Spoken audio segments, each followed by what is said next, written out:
Lestari. Saya Nada Dini Maida. Di sini kita akan mempresentasikan hasil diskusi kita berdua tentang aplikasi game Pac-Man yang dibuat menggunakan bahasa C# di aplikasi Visual Studio.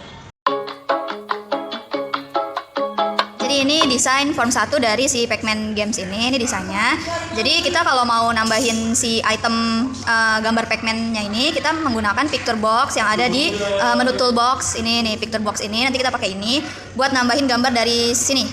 Buat nambahin gambar si tiang ini semuanya pokoknya pakai picture box. Nanti diambil dari image yang udah disimpan di dokumen. Yang lain ini kan untuk gambarnya pakai picture box.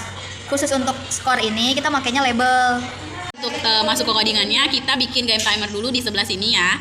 Nah, bikin game timer. Nah, sebelum klik dua kali itu, kita ubah dulu intervalnya yang tadinya 20 menjadi 20.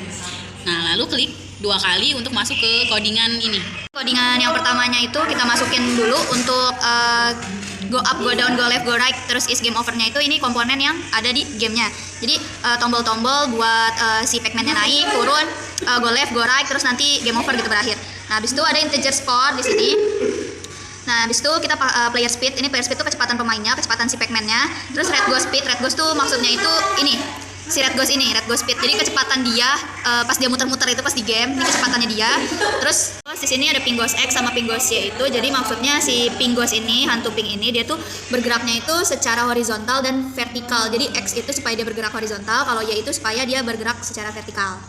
Codingan yang key is up, key is down, key is left, sama key is right itu untuk pergerakan si Pac-Man-nya untuk ke atas, ke bawah, ke kiri, dan ke kanan. Contohnya tuh kayak gini. Kita running programnya. Nah, kayaknya kayak gini. Jadi kita pencet tombol ke bawah, nanti dia ke bawah. tuh, untuk ke kanan. Jadi maksud if yang di sini skor plus sama dengan 1 itu, jadi kalau misalnya si Pac-Man-nya itu kena si koin ini, maka skornya tuh nambah gitu. Skornya nambah tuh. Nah, terus abis itu fungsi di sini kalau if string x tag wall, jadi kalau misalnya si Pac-Man ini kena si wall, kena si dinding, dia bakal game over, terus nanti tulisannya you lose. Jadi kayak gini. Jadi kalau misalnya kita kenain si Pac-Man sama dinding, tuh ada tulisannya you lose. Nah, terus ada lagi kalau misalnya si Pac-Man ini nabrak ping ghost, itu nanti you lose juga. Pokoknya kalau misalnya si Pac-Man nabrak semua ping ghost juga bakal game over gitu, bakal kalah tuh, bakal kayak gitu. Ini ada codingan untuk moving ghost. Jadi supaya si ghost ini kan bergerak-gerak ya. Nah, ini ada codingan untuk moving ghostnya. Kayak gini, ini red ghost speed sama dengan min red ghost speed gitu. Terus yellow ghost speed sama dengan min yellow ghost speed. Ini codingan untuk movingnya gitu. Moving secara horizontal. Nah, kalau si ping ghost kan ini geraknya kayak gini ya dia. Jadi ke bawah, terus ke atas, terus begitu ya, nggak kayak si red sama si yellow. Nah, kalau dia ini ada ping ghost X sama ping ghost Y. If ping ghost dot top itu lebih kecil daripada 0, ping ghost dot top lebih besar daripada 520. 520 ini di sini maksudnya ketinggian dari si formnya itu. Jadi harus 20 lebih kecil daripada form awal gitu.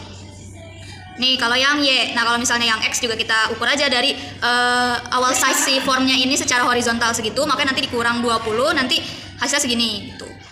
Nah, terus ini if score 43 game over you win, itu maksudnya karena di sini banyak koinnya, ada 43 koin. Jadi kalau misalnya kita berhasil makan semua koin, nanti itu bakal ada tulisan you win gitu. Maksudnya kamu menang. Tandanya tuh kita menang, gak ketabrak si wall sama kena si ping ghost, itu you win gitu, bakal menang.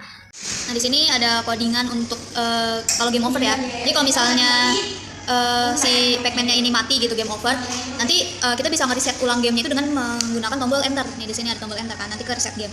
Jadi kayak gini contohnya. Ini misal kita kenain si Pac-Man ya nih.